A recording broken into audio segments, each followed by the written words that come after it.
ஓம் ஏகதந்தாய தத்புருஷாய வித்மகே வக்ரதுண்டாய தீமகன்னோ திபரசோதயாத். குரு பிரம்மா குரு விஷ்ணு குரு தேவோ மகேஸ்வரனாய. அனைவருக்கும் கோடான கோடி நமஸ்காரங்களை தெரிவித்துக் கொள்கிறேன். இது பிப்ரவரி மாத பலன்கள். ஸ்ரீ விசுவாச ஆண்டு தை மாதம் 18ஆம் தேதி ஞாயிற்றுக்கிழமை பௌர்ணமி அன்று பூஷ நட்சத்திரத்தில் பிரதி யோகத்தில் இந்த பிப்ரவரி மாதம் தொடங்குகின்றது. இந்த 2026ஆம் ஆண்டு இரண்டாம் மாதமாக, இந்த இரண்டாம் மாத பலன்களாக, பிப்ரவரி மாத பலன்களாக, அதுவும் உங்கள் வெற்றியை நோக்கி அடுத்த கட்டத்திற்கு நகரக்கூடிய இந்த கிரக அமைப்புகள், இந்த கிரகங்களை சாதகமாக அமைகின்றதா பாதகமாக அமைகின்றதா என்பதை தெளிவாக பார்க்க போகின்றோம்.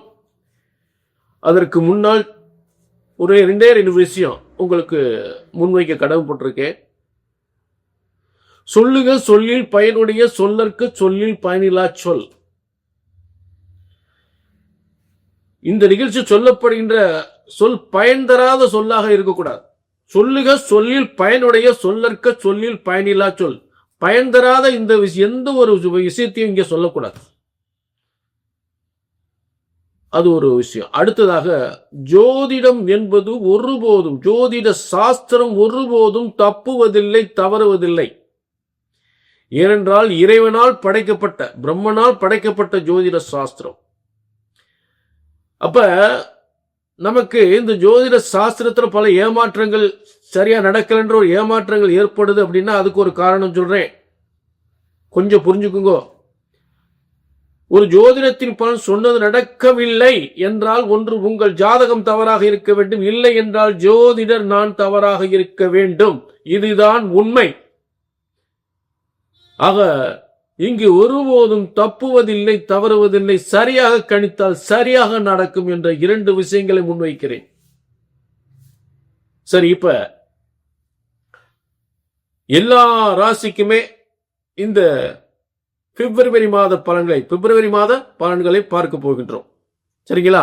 இது அதே நேரம் பொது பலன். உங்க தனிப்பட்ட ஜாதகத்தை பார்க்கணும். அதாவது இந்த பிரம்ம சாஸ்திரத்துல, இந்த பிரபஞ்சத்துல ஒவ்வொரு மனுஷனுக்கும் பிரம்மன் ஒரு தலையெழுத்து எழுதியிருக்கார்.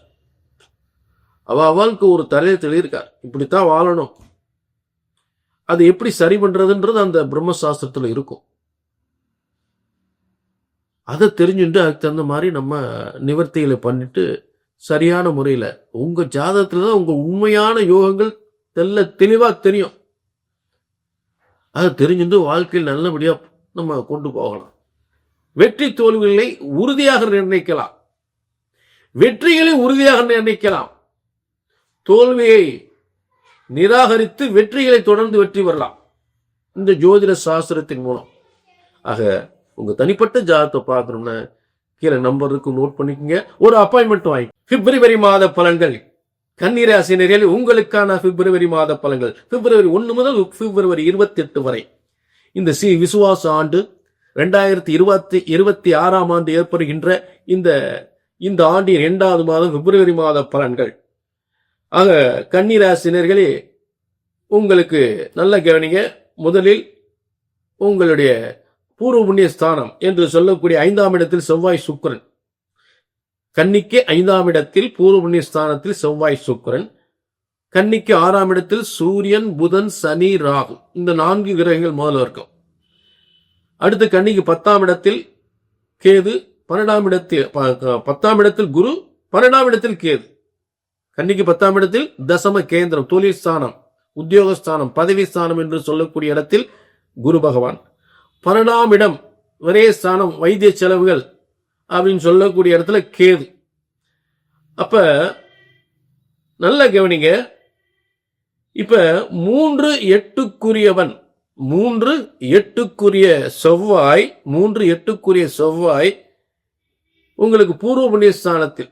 அப்ப ஒரு குடும்பத்துல பூர்வீக சொத்து பிரச்சனைகள் ஏதாவது இருந்ததுன்னா அந்த பூர்வீக பிரச்சனைகள், அந்த பிரச்சனைகள்லாம் சேர்ந்து அதை ஒரு முக்கிய முடிவெடுத்து அது தீர்க்கக்கூடிய நிலை. இந்த பிரச்சனைகள்லாம் தீர்ந்து நல்ல முன்னுக்கு வரக்கூடிய நிலை ஏற்படும். அந்த சொத்து பிரச்சனை முடியும். அதே நேரத்தில் பதவிகள், அதாவது வியாபாரத்தில் ஏற்பட்ட தடைகள் நீங்கும். சொத்து, இடம், வீடு சம்பந்தப்பட்ட பிரச்சனைகள் தீரும். ஏன்னா பூமிகளால், சொத்துக்களால் வருமானங்கள் அதிகமா ஏற்படும். கற்ற கல்வியால் நல்ல பதவி கிடைக்கும். ஏன்னா உங்களுக்கு 2ஆம் அதிபதி சுக்கிரன், அதாவது கன்னிக்கு 2ஆம் அதிபதி சுக்கிரன் போய் அந்த 5ஆம் இடத்துல உயர் பதவி ஸ்தானத்தில் உட்கார்ந்திருக்கார். அதே நேரத்தில் நல்ல திருமண வாழ்க்கை, சுக்கிரன் செவ்வாயோடு சேரும்போது நல்ல திருமண வாழ்க்கை,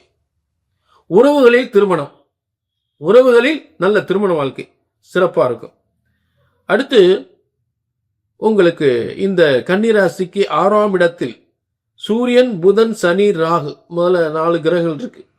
இந்த 6ஆம் இடத்தில் 12ஆம் அதிபதியாகி 6ஆம் இடத்தில் சூரியன் இருப்பது விபரீத ராஜயோகம். ராஜயோக பதவிகள், ராஜயோக உத்தியோகம், ராஜயோக அடிப்படையில் பல கிரக அமைப்புகள் அமைந்திருக்கிறது. ஏனென்றால் அந்த இடத்துல 10ஆம் அதிபதி சேர்ந்து உட்கார்ந்துருக்காரு உங்களுக்கு. பதவியால், அதாவது விபரீத ராஜயோகம் என்று பதவியால், வியாபாரத்தால், உத்தியோக உயர்வால் இப்படி ஏற்படக்கூடியது. புரிஞ்சுட்டீங்களா? ஏன்னா சூரியன், புதன், 10ஆம் அதிபதி புதன். புரிஞ்சுக்கிட்டா? 10ஆம் அதிபதி புதன் என்ன செய்வாரு? நல்ல உத்தியோகத்தை கொடுப்பாரு, நல்ல வியாபாரத்தை கொடுப்பாரு, நல்ல அரசாங்க அரசியல் முன்னேற்றத்தை கொடுப்பாரு. இப்படி கொடுக்கக்கூடிய நிலை. அடுத்து சனி ராகு என்பது ஒரு 2 கிரக சனி ராகு சேரும் பொழுது அது 6ஆம் இடத்தில் வெற்றி ஸ்தானம் என்று சொல்லக்கூடிய இடத்தில் ஒரு நிர்வாக திறமை, அதே நேரத்தில் ஒரு தொழிலாளர்கள் வச்சு செய்யக்கூடிய தொழில்கள் அனைத்துமே சிறப்பு பெறக்கூடிய நிலை ஏற்படும். வேற இன ஜாதி மக்களால் நன்மைகள் பெறக்கூடிய நிலை ஏற்படும். அதுல எந்தவித சந்தேகமே இல்லை. உள்நாட்டு தொழில், வெளிநாட்டு தொழில், அதிகாரத்துவம் வாய்ந்த பதவிகள், இது அனைத்தும் சிறப்பு பெறக்கூடிய நிலையில் சனி ராகு செய்யக்கூடிய ஒரு நிலை.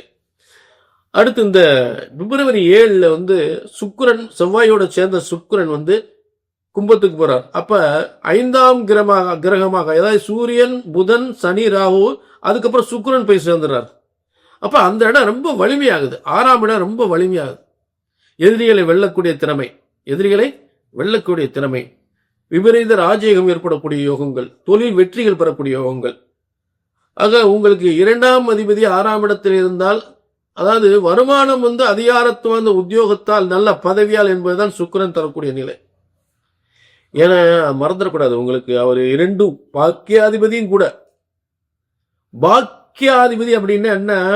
இருக்கிறதுலே உயர்ந்த ஸ்தானம், உயர்ந்த பதவி, உயர்ந்த நிலை, உயர்ந்த செல்வம், கோபுரம் போன்ற செல்வம், இதெல்லாம் பெருகக்கூடிய நிலை ஏற்படுவது நிச்சயமா உறுதியாக ஏற்படும். கோபுரம் போல வாழ்க்கை உயரும், தெய்வ கோபுரம் போல. புரிஞ்சுட்டீங்களா? ஆக கன்னிராசினர்களே, இது பொது பலன். உங்க தனிப்பட்ட ஜாதகத்தை பார்த்துக்கிறணும். அதாவது எந்தெந்த காலத்தில் என்னென்ன காரியங்கள், என்னென்ன நீங்க செய்யக்கூடிய முயற்சிகள் வெற்றி அடையும் என்பதை உங்கள் தனிப்பட்ட ஜாதகம் மட்டுமே சொல்லும். கீழே நம்பருக்கு நோட் பண்ணிக்கங்க. அதுக்கு முன்னாடி நான் சொல்லக்கூடிய வார்த்தை இதுதான். பிரம்ம சாஸ்திரம், ஜோதிடம் என்பது பிரம்மனால் படைக்கப்பட்ட ஜோதிட சாஸ்திரம். ஒருபோதும் தப்புவதில்லை, தவறுவதில்லை. அப்போ ஒரு ஜோதிடத்தின் பலன், அதாவது உங்களுக்கு சொல்லக்கூடிய பலன் சரியா நடக்கல அப்படின்னா ஒன்னும் உங்க ஜாதகம் தப்பா இருக்கணும், இல்லாட்டி ஜோசியம் தான் தப்பா இருக்கணும். இதுதான் உண்மை. ஆக ஜோதிட சாஸ்திரம் என்பது சரியாக கணித்தால், பிரம்ம சாஸ்திரத்தை, பிரம்மனால் படைக்கப்பட்ட ஜோதிட சாஸ்திரத்தை சரியாக கணித்தால் சரியாகவே நடக்கும். கீழே நம்பருக்கு நோட் பண்ணிங்க. எதுனாலும் சரி, கல்யாணம், குழந்தை இல்லை, வருமானம் இல்லை, முன்னேற்றம் இல்லை, குடும்ப பிரச்சனைகள் எதுவாக இருந்தாலும் சரி, கீழே நம்பர் நோட் பண்ணிங்க, ஒரு அப்பாயின்மெண்ட் வாங்கிக்க. சரிங்களா?